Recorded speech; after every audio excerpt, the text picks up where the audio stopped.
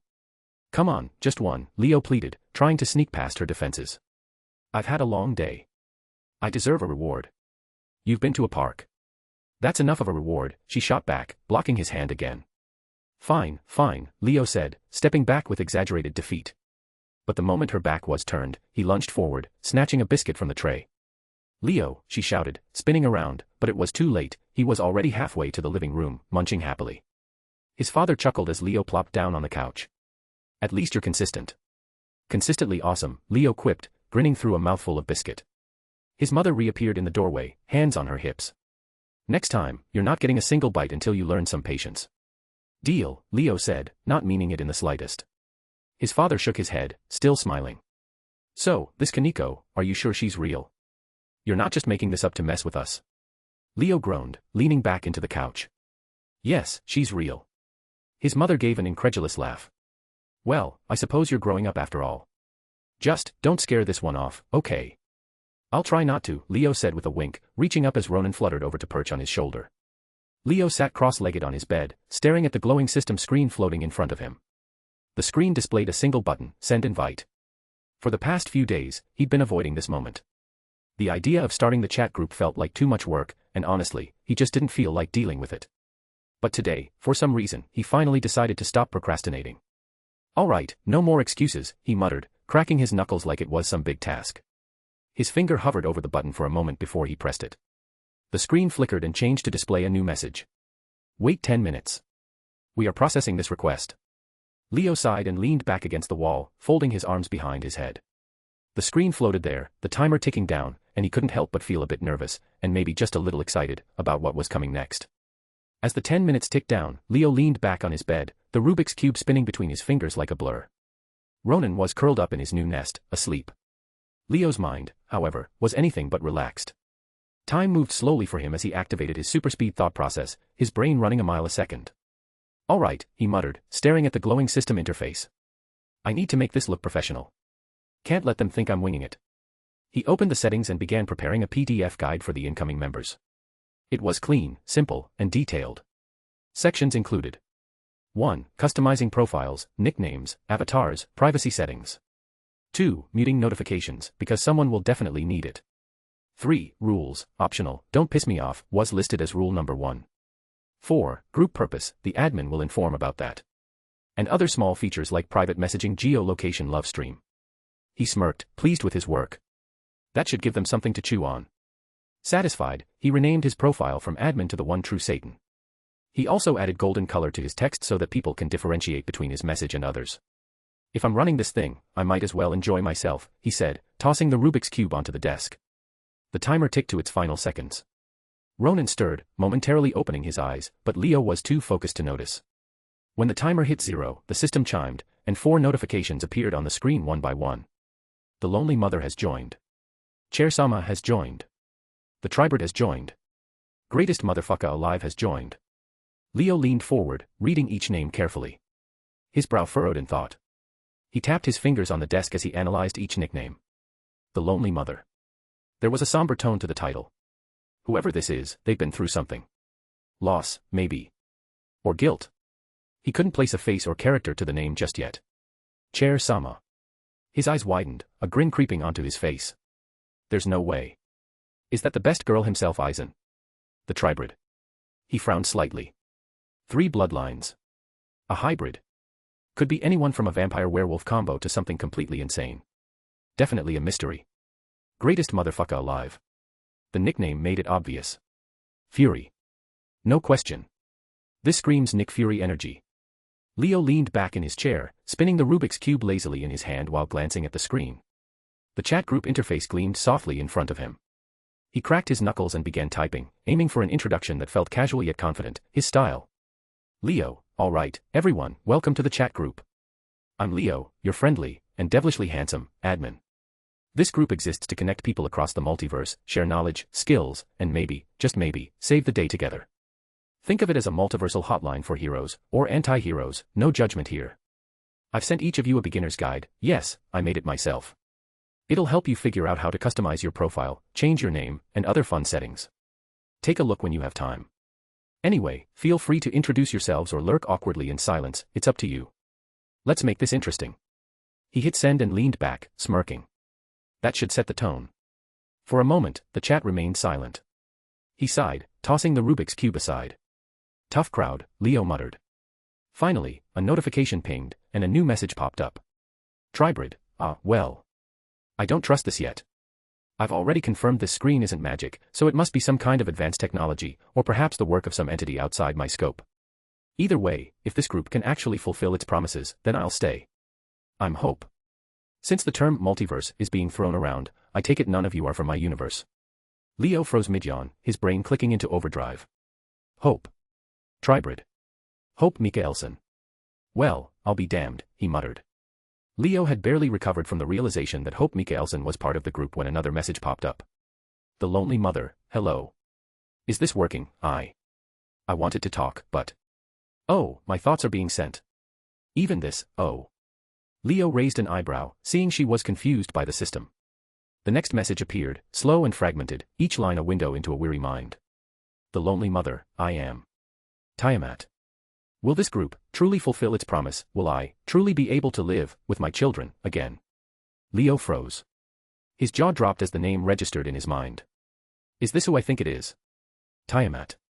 Mother of Life. Beast 2. The origin of all life in the Type Moon multiverse. He blinked at the screen, struggling to process the sheer weight of her identity. He muttered to himself, no way.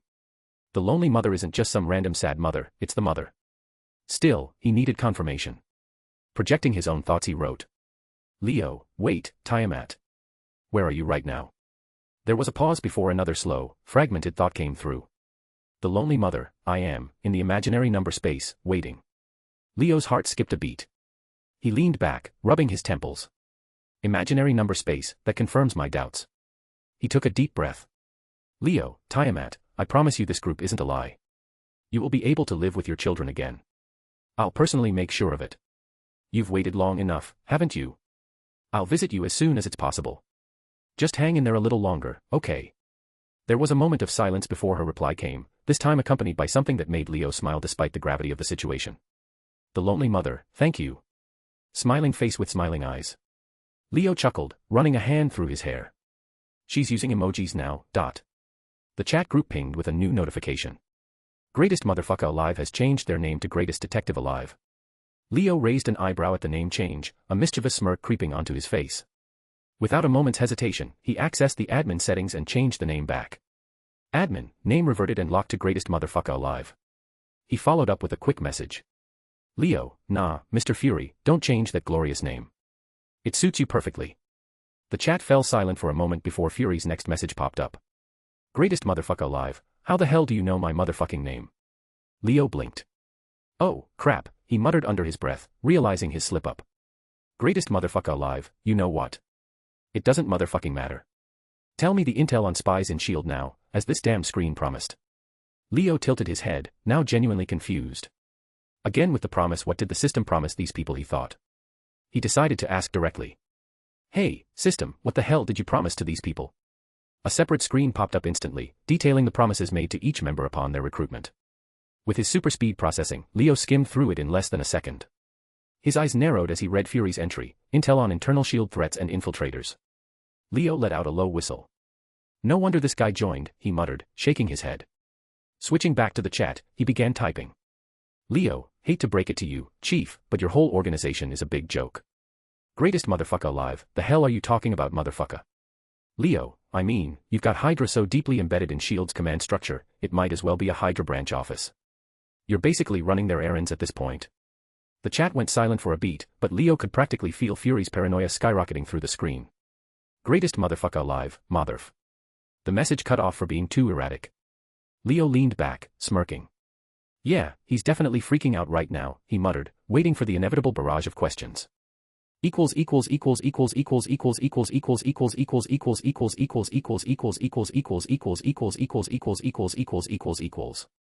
Stones and reviews please. Chapter 10, Chat Group, 2. Leo watched the chat as Fury went quiet after his initial outburst. Sighing, he leaned back in his chair, his mind working through the pieces coming together in this chaotic chat group. Deciding to shift gears, he sent out his next message. Leo, it seems, Mr. Fury, you're going to be raging for a while. So, I'll send you most of the info I have on Hydra via a PDF. But let me give you one piece of advice, don't make any rash decisions. Hydra's like a hydra in the literal sense. Cut one head, two more pop up. A moment of silence passed before Fury's curt reply came through. Greatest motherfucker alive, okay. As Fury calmed down after agreeing to receive the PDF, Leo decided to get some more context for himself. If Fury's world was in the Marvel multiverse, then knowing the timeline would help him understand where things stood. Leo, quick question, Fury. What year is it on your side? And what's Stark Industries' main product right now? The response came quickly, as though Fury was already wary of why Leo needed such information. Greatest motherfucker alive, it's 2007. Stark Industries mainly deals in weapons. Why? Leo grinned, leaning back in his chair. That confirmed it, this Fury was from the pre-Iron Man era, back when Stark was still a weapons dealer. It was a pivotal moment in Marvel history, and Leo made a mental note to keep track of the events that would soon unfold in Fury's world. Leo, one more question, do you know a man named Charles Xavier? Greatest motherfucker alive, yeah he's a professor right, again why the random questions? Leo, thanks for the info. Just curious, nothing more. Fury didn't respond further, likely still chewing over Leo's cryptic demeanor. Leo couldn't help but imagine the man's frustration boiling under the surface. Fury didn't like being handled, but the man was smart enough to play along for now. Good, at least one fire was temporarily doused. Turning his attention to Hope, Leo decided to address her next. Leo, Hope, to help with your problem, I'll need to talk to you about the details. We can take it to the private chat later, but know that I'll do my best to help. It didn't take long for her to reply. Tribrid, thank you. I hope you can. My situation is a complicated mess, to say the least. Leo could feel the tiredness behind her words. From the knowledge he had of her story, he knew it was no exaggeration. He made a mental note to prioritize talking to her soon, her situation wasn't one to leave unresolved. Satisfied for now, Leo turned his focus to the one person who had yet to engage in the chat, Eisen. The man had been observing quietly, likely calculating his moves as always. Leo decided to poke the bear. Leo, more importantly, Mr. Eisen, at Chair-sama, when will you introduce yourself to the others? To make sure he couldn't wiggle out of it, Leo tagged him directly as Chair-sama. After a moment, Eisen finally responded. Chair-sama, I knew you had access to our identities from the start. Leo smirked, shaking his head. Typical Eisen, always assuming he had the upper hand. Leo didn't bother correcting him, it was better to let Eisen think he had everything figured out. Leo, how long has it been in Mukon for you? Chair-sama, roughly 1,100 years. I stopped keeping track of time at some point. Leo raised an eyebrow. Eisen's sheer resilience and mental strength to endure over a millennium of isolation were impressive, even if his massive ego overshadowed it. Leo, so, why did you join? Leo had his own theory, but he wanted Eisen to say it himself. More importantly, Leo needed the others to see the kind of person they were dealing with, someone who could charm you one moment and stab you in the back the next. Chair-sama, well, I don't have much of anything to look forward to in this world, after Kurosaki died. Leo blinked. The casual mention of Kurosaki's death was not expected. Chair-sama, the prospect of doing the bidding of multiversal entities seemed like the best option I could have chosen. Leo's eyes narrowed. There was truth in Eisen's words, but it was wrapped in layers of manipulation. He wasn't going to let Eisen get away with skating around the real reason. Leo, I don't buy it. Chair-sama, Leo, I don't trust you at all. Give me one reason why I shouldn't kick you out right now. The chat fell silent, tension hanging thick. Leo's fingers hovered over the admin controls. If Eisen couldn't provide a satisfactory answer, or if he gave Leo even a hint of trouble, he'd remove him from the group without hesitation. But this wasn't just about removing a potential threat. Leo wanted the others to see Eisen for who he truly was. If they were going to work together, everyone needed to understand what kind of game they were playing. Chair-sama, because you're smart enough to know that removing me would be a waste of potential. Let's not pretend that you, the admin, don't already understand the value I bring to this group. Leo's calm demeanor hardened as he typed, delivering a barrage of words that left no room for misunderstanding. Leo, Eisen, your arrogance already led to your downfall once. Don't let it drag you down again. You're not special here. You're not irreplaceable. In fact, this group would function better without someone like you scheming in the background. He let the words hang for a second, his eyes narrowing at the screen. Leo, if you think your power or intelligence makes you indispensable, let me make this clear, you're neither. There are people in this group who would crush you in every way that matters. And as for your plans, don't think for a second I don't know you're lying. Every word you've said so far has been layered in half-truths. You're trying to manipulate us, Eisen, but it won't work here. This confidence in Leo's accusations came from the system itself, which had notified him of Eisen's lie. What could Leo say except admin controls are awesome? A long pause followed. Leo didn't type further, waiting for Eisen's reply. He needed the men to feel the weight of his accusations. If Eisen wanted to stay in this group, it was time for him to prove why he deserved to, given his personality being the most dangerous. Finally, a message popped up. Chair-sama, I see. You've made your point, Leo. Leo crossed his arms, staring at the screen. Eisen rarely conceded anything without an ulterior motive. Chair-sama, if it's proof of my value you want, consider this. I have no intention of disrupting this group.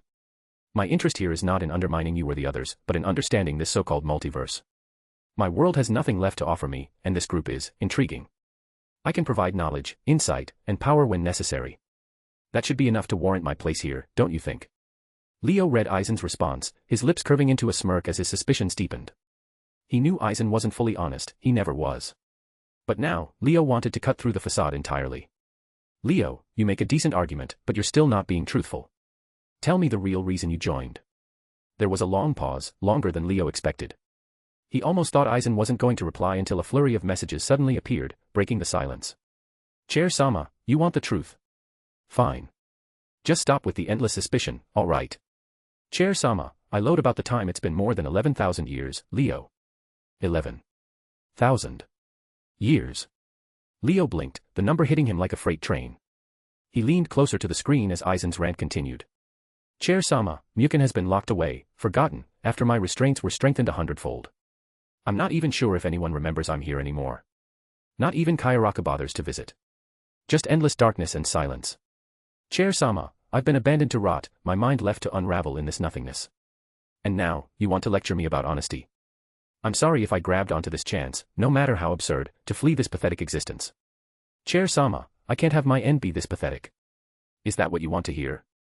That I've been reduced to hoping that this ridiculous multiversal group is my way out? Leo sat back, the corners of his lips tightening into a thin line. What Eisen said was confirmed 100% truth. For a moment, he felt the faint stirrings of empathy. The idea of being alone for over 11,000 years, forgotten by the world, was horrifying. He reread the messages, his initial frustration fading into something else entirely. He couldn't even imagine what kind of mental toll that kind of solitude could take, even on someone as composed and calculating as Eisen. Leo, look, I'll admit I came onto you a bit harsh. I didn't expect this from you. I thought you'd throw out another manipulative excuse or some half-truth, but this. Leo paused, his fingers hovering over the keys before he typed again. Leo, I'll keep you in the group. And I'm not saying this because I trust you, because frankly I don't. But maybe this group can be something you need. A way to get out of that hellhole and actually do something meaningful. There was a pause, then a response. Chair-sama, meaningful, huh? You think I'd stoop to redemption now? Leo, nah. You're way too arrogant for that. But maybe you can prove to the rest of us that you're not just the schemer I expect you to be. It's your call, Eisen. Just remember, you're playing by my rules now. Eisen's response was quick, but it lacked the usual bite. Chair-sama, noted. Leo exhaled, the tension in his shoulders easing slightly. Leaning back in his chair, addressed the group chat once more. Leo, all right, everyone, before we move forward, let me explain the purpose of this group in detail. This isn't just a social club for people or a place to trade knowledge and power. The chat group was created to tackle localized problems in different worlds, problems that might spiral out of control if left unchecked. These missions, or group quests, are the core of what we do here. He waited a beat, letting his words sink in. Leo, group quests are our primary directive. They'll send us to different universes, where we'll handle unique, often dangerous situations. They're designed to make a difference. The system pairs us with tasks based on the current state of the worlds involved. Tribrid, so, it's like being a multiversal firefighter. Leo, sure. Greatest motherfucker alive, as long as the payoff's worth the risk. Chair-sama, the concept is straightforward enough. Do proceed. Tiamat, I don't understand, but I'll do my best, hugging face. After a brief moment of silence, Leo messaged again. Leo, alright, since there are no objections, I'll initiate the first group quest. The moment he pressed the button to initiate, the chat screen briefly flashed before them. A strange hum filled the air as the quest system sorted through potential missions. Then, a notification appeared. Group quest initiated. Mission objective, exterminate 3 rogue system users who have violated the Universal Charter. Infractions include 1. Jailbreaking their system. 2. Triggering universal destruction in multiple timelines. 3. Conspiring with Eldritch Apostles. Location, Sector 6, 18, 95, 18, 5, 14. Additional objective, revive Himmel and complete the bittersweet love story. The chat was silent for a few seconds as the details of the mission sunk in. Tribrid, wait, what's this about a bittersweet love story? Leo, honestly. No idea. The system must have thrown in these additional. We'll get more details when we arrive. Greatest motherfucker alive, this sounds like a clusterfuck waiting to happen. Leo, most group quests are. But we're not exactly amateurs here. Chair Sama, rogue system users, intriguing. I'd wager their methods will be fascinating to observe. Leo, focus on the extermination part, Eisen. And no, we're not keeping their toys for ourselves. Leo, alright, everyone. Get ready. The system will handle the logistics of getting us there as well as pausing time in your native world. Just be prepared for anything. Equals.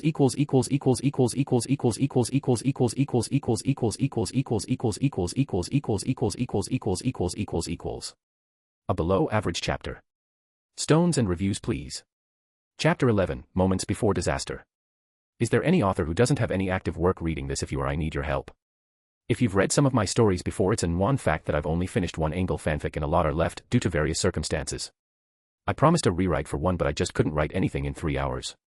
What I want is, can someone continue my stories please? Loudly crying face.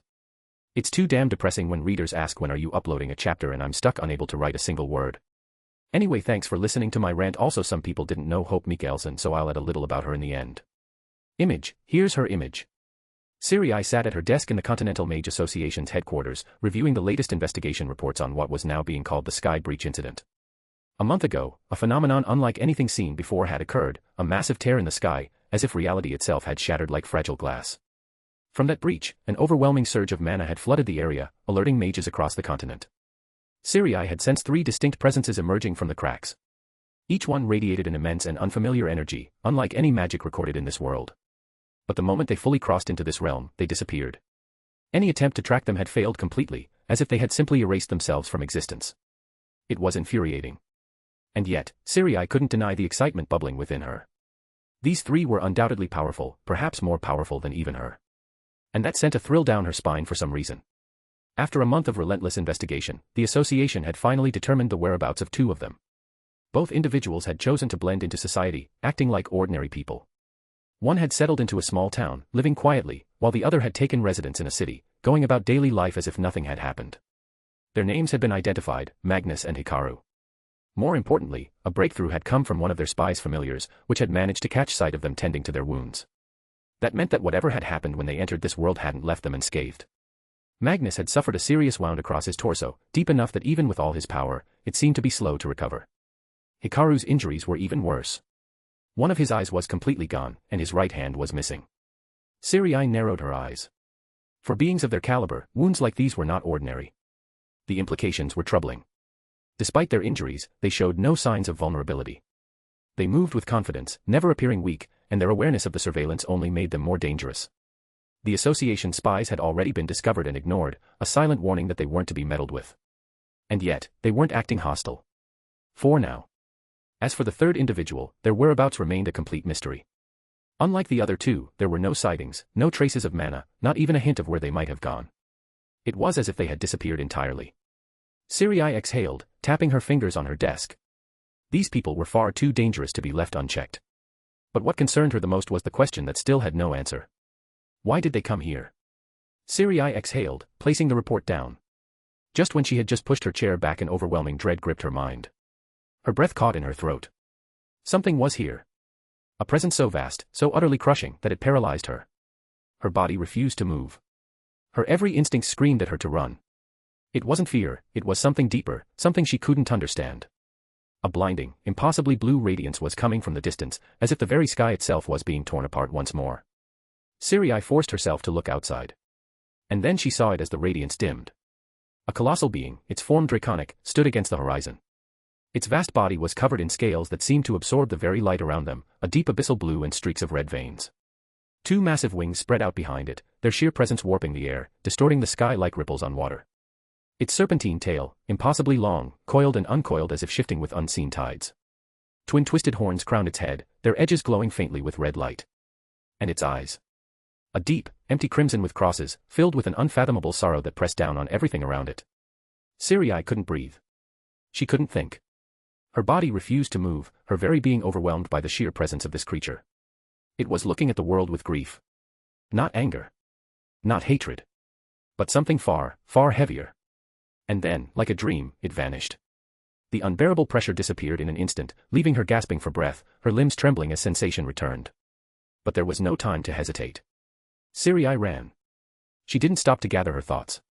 She didn't stop to question what she had seen. She needed to stay the hell away from the source. Because whatever that was, whoever that was, it was something beyond anything she had ever hoped to encounter.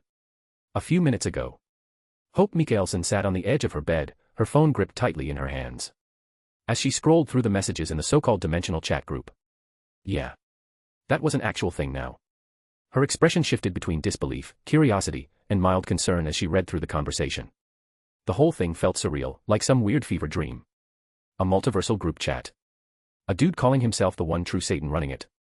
Hope almost laughed at the name, but at this point, she had seen way weirder things. Still, the most absurd part. Leo actually seemed normal. Despite the dramatic title, the way he talked didn't scream, evil overlord, or ancient cosmic being. If anything, he just sounded like a regular guy who happened to know way too much. About her. About everyone.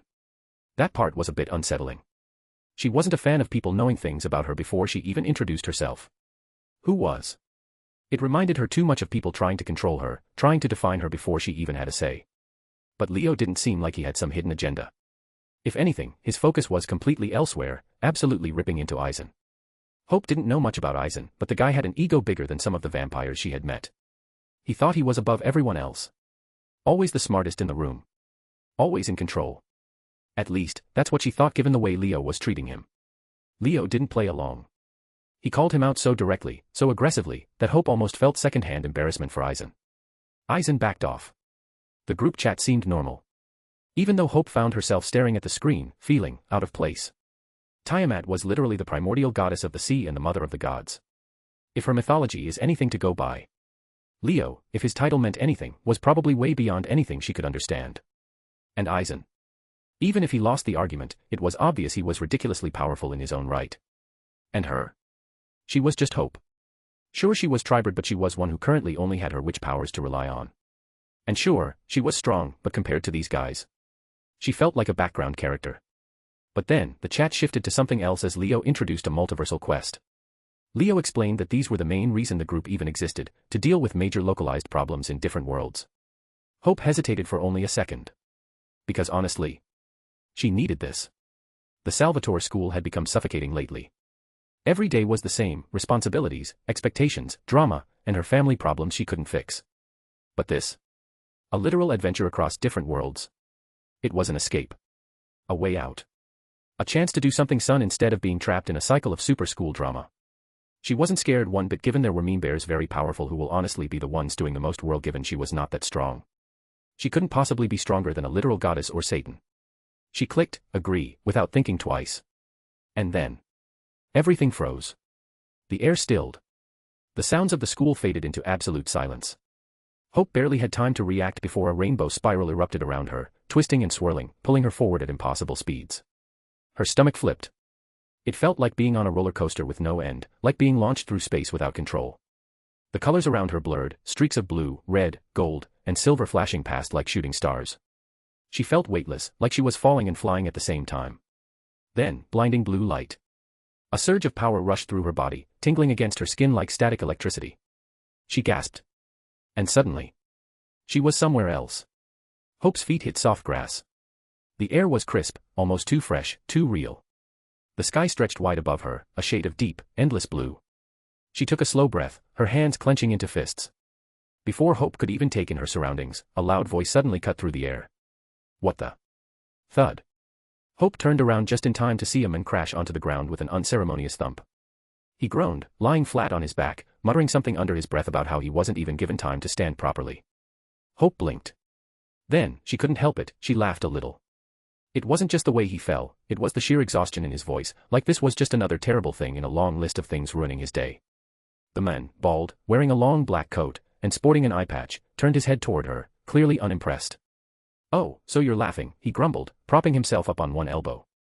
Hope bit back another chuckle, raising her hands slightly in surrender. Sorry, but, yeah. Before the conversation could go any further, another voice, calm, composed, and infuriatingly smooth, spoke up from nearby. Suffering, as they say, is often inspiration for comedy. Hope turned to see another man approaching, walking with deliberate ease. He was tall, with brown hair and an eye patch, dressed in pitch-black clothing that left no part of his body exposed except for his face. His expression was unreadable, but there was something about him, his posture, his presence, that immediately put her on edge. Hope didn't need to think twice about who these two were. She crossed her arms and tilted her head, giving them both a pointed look. So, you must be Eisen. She glanced at the other men. And you must be Mr. Fury. Fury, now back on his feet, dusted himself off and took a good look around. His expression was wary, his lone eye sharp as he assessed the situation. Then, he turned back to her. Who the hell are you? Hope smirked slightly. Hope Mikaelson. AKA the Tribrid. That made Fury pause as he seemed to be printing their faces in his memory. Meanwhile, Eisen remained silent, simply watching the exchange with his usual unsettling calm. Then, without any warning, he spoke. Leo and Tiamat are missing. The words sent a jolt of awareness through Hope. She had been so caught up that she hadn't even realized it yet. Fury frowned, clearly not liking the sound of that either. But before anyone could question further, a blinding blue flash lit up the sky. Meanwhile, Leo stood with his arms crossed, waiting for everyone else to be transported. He had given himself a few extra seconds before making his grand entrance, not because he needed to, but because there was no harm in adding a little flair. Sure, he wasn't exactly an aura farmer, but that didn't mean he couldn't try to leave an impression. However, just as he was considering his approach, a personal message popped up from Tiamat. It read, Tiamat, I can't click the agree button, my hands are too big. Loudly crying face. Leo blinked. Then he read the message again. Then once more. She sounded on the verge of tears. His mind went blank for a moment before a very obvious realization hit him. Wait, she's in her draconic form, isn't she? Leo sighed, pinching the bridge of his nose. He quickly typed back. Leo, Tiamat, are you in your big form? A short pause, then another painfully slow message came in. Tiamat, yes. Disappointed face. Leo was at a loss for words. Of course. Of course this would happen. Rather than fixing itself automatically, the system seemed content just letting Tiamat struggle like a giant cat trying to press a touchscreen with its paws. Annoyed, he turned to the system. Hey, why the hell aren't you matching her size? The system responded instantly. It is simply not possible. Leo narrowed his eyes. And why is it not possible? Because administrators only allow a fixed size for system interfaces to be considered legal tender. The administrators are strict about the space occupied by a system interface. Since the interface acts as a constant opening to forces outside their influence, excessively large interfaces pose a security risk. As such, they are strictly prohibited. Leo read the message and exhaled. Alright, so basically, big interfaces equals bad. Makes sense. With that in mind, he quickly began typing out a question to Tiamat. Leo, can you shift to a smaller size? However, before he could hit send. Tiamat, I had it. Partying face. Leo froze. His stomach dropped. His brain connected the dots a second too late. Oh, sh. The world of Frieren was about to experience the full, unrestrained impact of Beast 2. Equals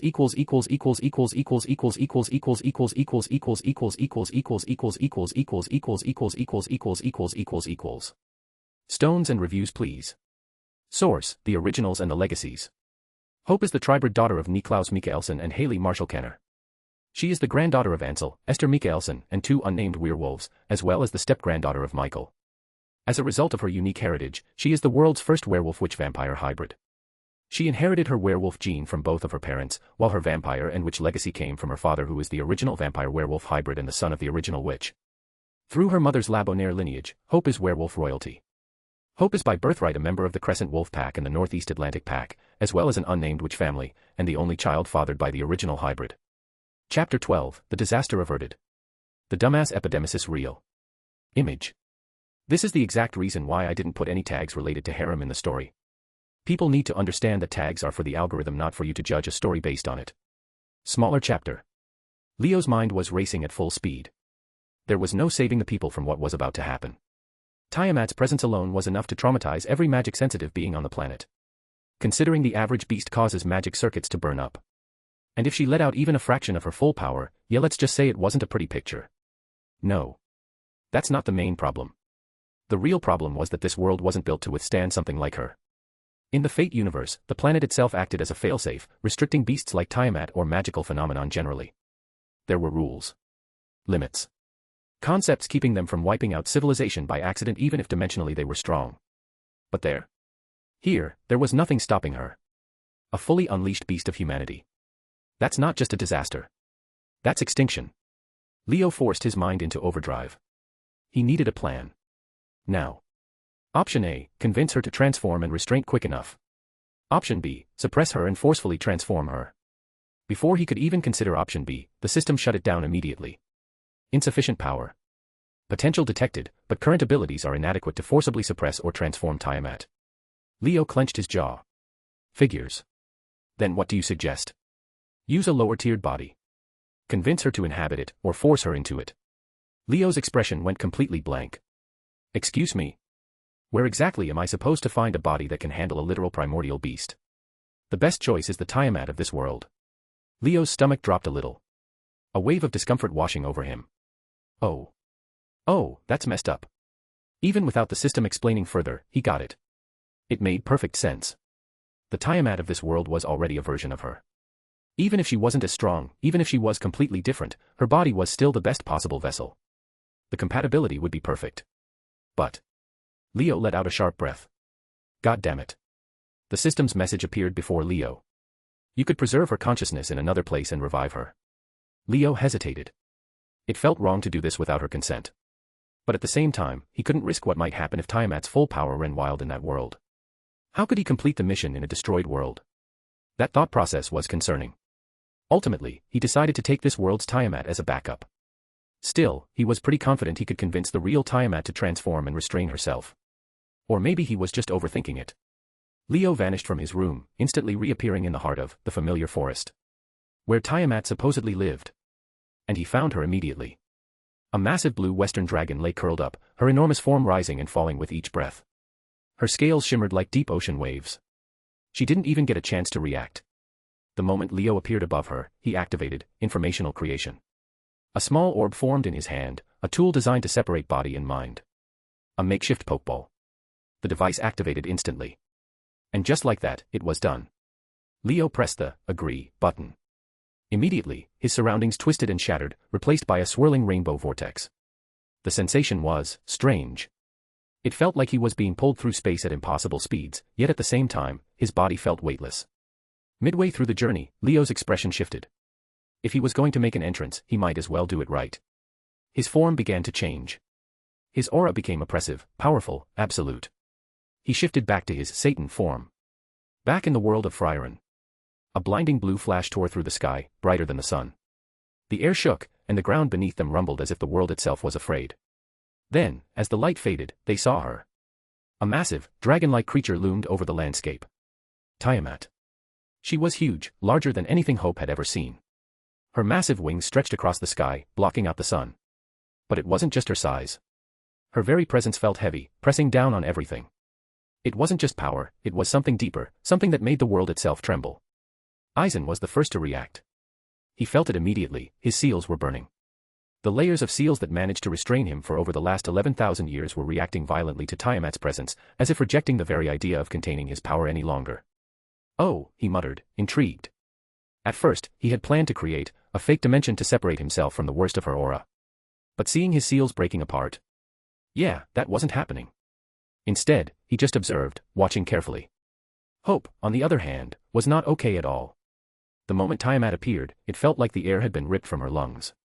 Her head pounded, her vision blurred, and within seconds, she was on her knees, bleeding from her eyes and ears. Her connection to magic, normally an advantage, was actively making things worse. It was like her very soul was being crushed under the sheer weight of Tiamat's existence. What the fuck even is that, she gasped, barely able to breathe. Meanwhile, Nick Fury had already made his decision. Nope. Nope. Nope. Lord have mercy on him. This shit was way above his pay grade. Unlike the others, Fury couldn't sense magic, which, in this case, was a blessing. He didn't feel the supernatural weight of Tiamat's presence. But he did feel fear. A deep, instinctual dread, the kind that screamed at him to run. And so he did. He turned and ran for cover, knowing damn well that whatever was happening right now, he wasn't built for this shit. The overwhelming pressure didn't last long. Tiamat, clearly flustered, instinctively tried to reel in her mana, attempting to suppress the immense force she was unconsciously radiating. But it barely helped. Her power was too vast, too ingrained in her existence. It was like trying to contain an ocean in a glass of water, pointless. But then. Another blue flash. Within 10 seconds, Leo appeared in the sky. His presence was unmistakable.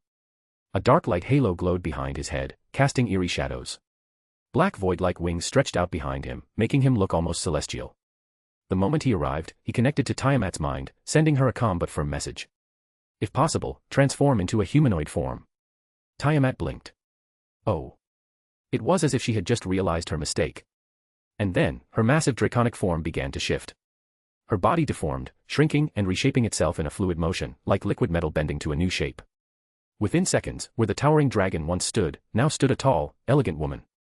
She had long, flowing blue hair, curved horns, and her eyes held the same intensity. Even in human form, her presence was still overwhelming, her very existence pressing against reality. Leo didn't waste time. Reaching into his pocket, he pulled out a hairpin, a small, simple ornament that belonged to his mother.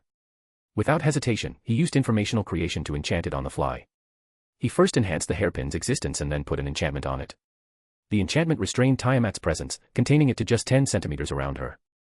The crushing aura vanished, and the world breathed again. Leo, however, felt drained. First, he had to reinforce the hairpin, then layer the enchantment, both tasks that took a significant amount of energy. Tiamat, now in her humanoid form, looked devastated. She had the expression of a kicked puppy, her eyes downcast, filled with guilt. Leo sighed, running a hand through his hair before offering her a reassuring smile. No need for being sad, I should have thought of this situation earlier. Tiamat perked up slightly, though she still looked miserable. Eisen, who had been watching with mild amusement, finally spoke up. True. As a leader, that was a major oversight. But Leo was not having it. He turned to him, his expression deadpan. You could have helped. Eisen smiled slightly. I was about to, but then you showed up. Leo sighed. Fair point. Turning to check on Hope, Leo's expression shifted immediately. She was lying still on the ground. She wasn't breathing. Nick Fury, who had been cautiously walking back toward them, still looked shaken from the whole ordeal. Leo stared at Hope's form for a moment before sighing. Oh well, looks like we're about to witness the Tribird's awakening. 1 hour later. Leo used his magic to construct a simple house, giving them a place to regroup.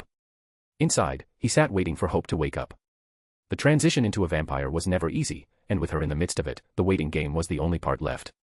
Fury was hooked up to a blood bag, as he was the nearest human and Hope needed human blood to transition. Leo couldn't help but think how badly things had gone wrong. The first mission quickly turned into a mess. They were such a bad group that the first casualty happened within seconds. Leo shook his head, frustrated. They hadn't even gotten to the real part of the mission before things went south. Eisen, on the other hand, seemed unbothered. In fact, he was enjoying himself. Despite the chaos and Leo's clear annoyance, Eisen was quietly savoring the stew Leo had made. Leo shot him an annoyed glance, but Eisen simply continued to eat, a small smirk playing at the corner of his lips. Clearly, Eisen found some twisted pleasure in seeing Leo pissed off. The atmosphere was awkward, to say the least. Leo sat at the table, doing his best to keep his cool, though it was becoming more difficult with each passing second. The real discomfort was that he was being smothered by Tiamat, who, now in her humanoid form, stood a towering 7 feet tall with an even more imposing presence. Her large form mommy body left Leo feeling like he was practically suffocating in too much. It took every ounce of control in his body not to break his composure or let his inner feelings show.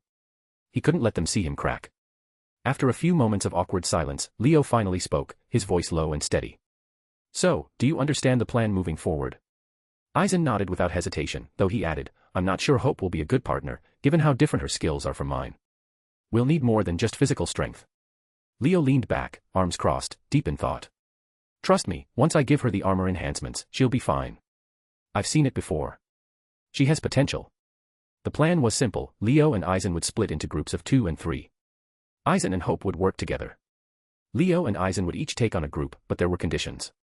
Fury would need Leo's protection, he wasn't in any condition to fend for himself. Tiamat, though transformed, still couldn't be trusted alone. She was too disconnected from human logic, and Leo knew she could be a liability if left unchecked. That meant Fury and Tiamat would be Leo's responsibility.